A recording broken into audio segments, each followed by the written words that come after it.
Dans cet espace, compris entre la route de Matadi et le quartier huppé de Binza Météo, s'est trouvé une soixantaine d'ateliers d'ébénisterie qui exposaient le génie de leur travail. Aujourd'hui, c'est un vaste champ de ruines. Tout a été réduit en cendres. Le tas des maisons d'habitation démontre le degré de l'incendie qui s'est déclaré dans la nuit de samedi à dimanche dernier. Informé de ces sinistres, le président de la République, Félix Antoine Tshisekedi Tshilombo, s'est rendu ce mercredi dans le quartier d'Elvo, dans la commune de Ngalema, pour échanger avec les sinistrés et évaluer les dégâts. Accueilli par de nombreux jeunes en désarroi, le chef de l'État a fait les constats macabres. Plus de 50 ateliers de menuiserie et 6 maisons d'habitation sont totalement détruits. L'incendie n'a pas fait de victimes humaines, mais les dégâts collatéraux sont importants. Le feu a emporté le matériel de travail, les intrants et les meubles prêts à la livraison. Toutes les maisons ici touchées ont été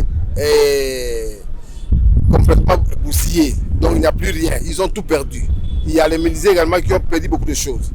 L'inventaire, c'est sur une liste qui est détaillée que tu vas voir bientôt. Les avis divergent quant à l'origine de ce feu dévastateur. Pour le propriétaire d'atelier, le feu serait parti d'une résidence voisine raccordée au courant électrique avant de se propager sur une partie d'atelier construit en matériaux de fortune.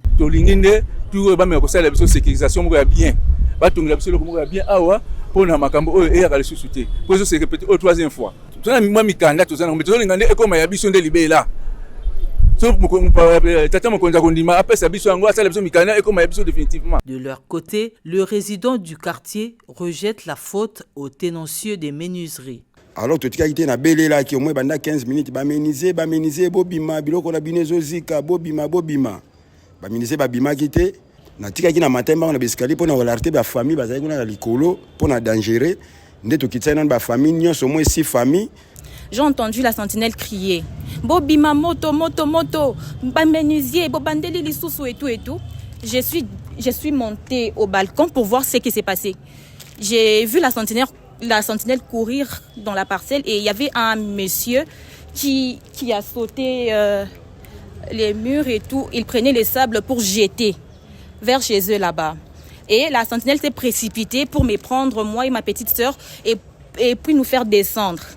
Quand seulement on est descendu directement, tout a pris feu, bouf. Il n'y avait plus de courant, il n'y avait plus rien. Et du coup, on a tout perdu, nos travaux, nos bulletins, nos passeports, on a tout perdu. Sur ces champs de ruines, le président de la République, Félix Antoine Tshisekedi Tshilombo, a pris le temps d'échanger avec le représentant des sinistrés avant de soumettre la question à une étude approfondie dans le but d'éviter que pareils sinistres ne se reproduisent. C'est la deuxième fois consécutive, en l'espace de 3 ans, qu'un feu d'origine inconnue consume les ateliers de Delvaux, réputés pour être une véritable fabrique de meubles en bois local. Au dernier des comptes, plus de 100 ateliers de fortune jouxtent le quartier résidentiel Météo sur la route Matadi, dont la moitié réduit en cendres. Près d'1 millier de jeunes travaillent dans la filière du bois dans ces ateliers célèbres. Il s'est de noter que les relations ont toujours été très tendues entre les menuisiers et les propriétaires des maisons résidentielles. Chaque partie fait valoir le droit terrien. Présent au moment de cette visite présidentielle, le gouverneur de la ville de Kinshasa entend régler définitivement ces litiges entre menuisiers et propriétaires des maisons d'habitation.